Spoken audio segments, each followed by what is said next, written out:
Hi, I am here to read Luke 12 today. This is for the Christmas card challenge. And after I finish reading, I'll let you know what our Christmas card challenge of the day is. By this time, the crowd, unwieldy and stepping on each other's toes, numbered into the thousands. But Jesus' primary concern was his disciples. He said to them, "Watch yourselves carefully so you don't get contaminated with Pharisee yeast, Pharisee phoniness. You can't keep your true self hidden forever. Before long, you'll be exposed. You can't hide behind a religious mask forever. Sooner or later, the mask will slip and your true face will be known. You can't whisper one thing in private and preach the opposite in public. The day's coming when those whispers will be repeated all over town. I'm speaking to you as dear friends. Don't be bluffed into silence or insecurity by the threats and religious bullies. True, they can kill you, but then what can they do? There's nothing that they can do to your soul, your core being. Save your fear for God, who holds your entire life, body and soul in his hands. What's the price of 2 or 3 pet canaries? Some loose change, right?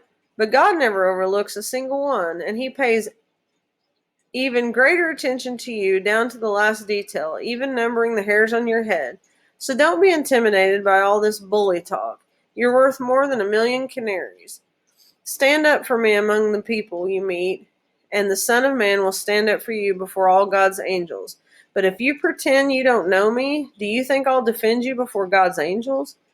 If you badmouth the Son of Man out of misunderstanding or ignorance, that can be overlooked.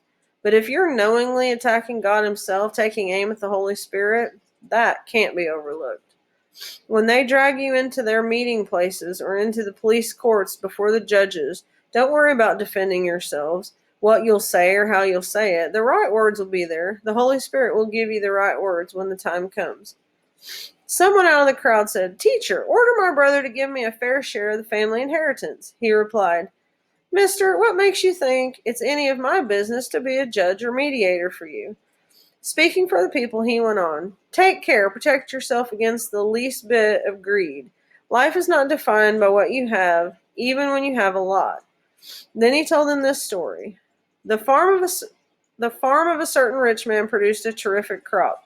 He talked to himself, "What can I do? My barn isn't big enough to keep the harvest."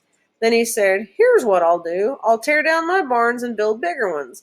Then I'll gather in excuse me. Then I'll gather in and I can retire. Take it easy and have the time of my life."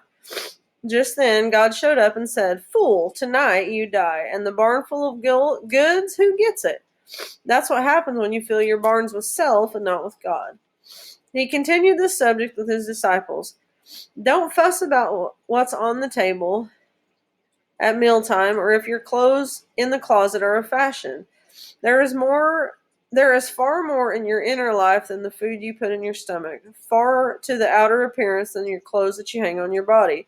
Look at the ravens, free and unfettered, not tied down to a job description, carefree in the care of God, and you count far more. Has anyone by fussing before the mirror ever gotten taller, even by so as an inch? If fussing can't make you do that, why fuss at all? Walk into the fields and look at the wildflowers. They don't fuss with your appearance, but have you ever seen color and design quite like it? The 10 best dressed men and women in the country look shabby alongside them. If God gives so much attention to the wildflowers, most of them never even seen, don't you think he'll attend to you, take pride in you, do his best for you? What I'm trying to do here is to get you to relax, not to be so preoccupied with getting so that you can respond to God's giving.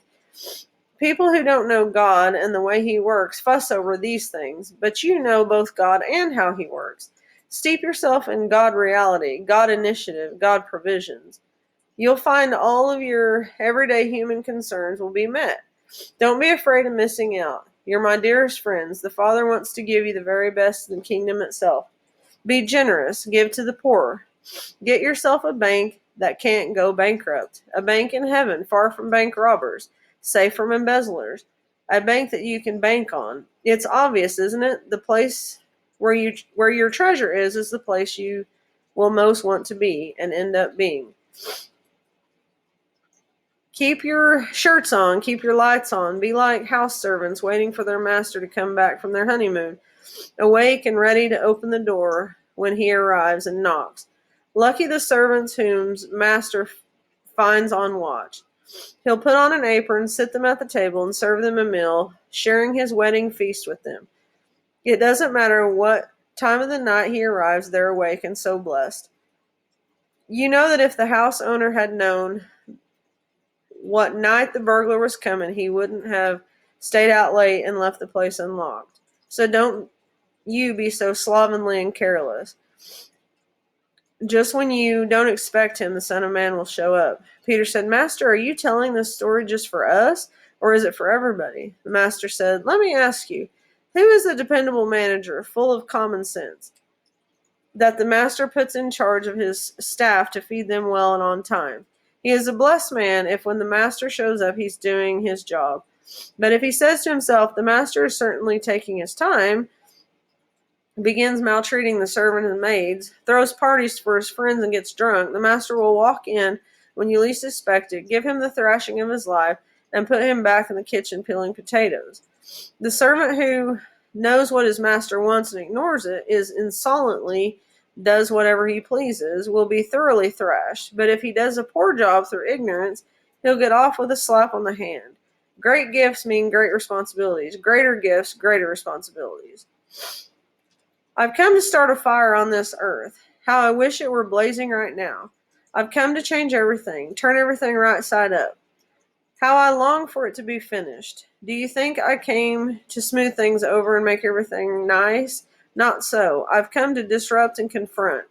From now on, when you find 5 in a house, it will be 3 against 2 and 2 against 3, father against son and son against father, mother against daughter and daughter against mother, mother-in-law against bride and bride against mother-in-law.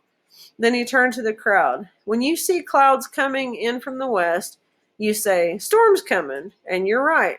And when the wind comes in from the south, you say, this'll be a hot one, and you're right. Frauds.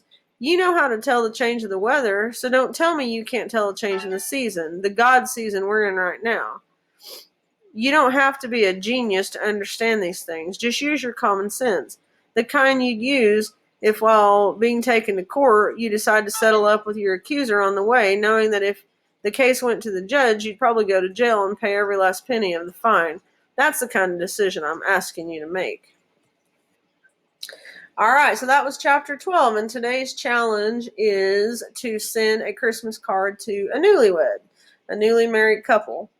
So that was chapter 12, and we'll see you tomorrow for chapter 13.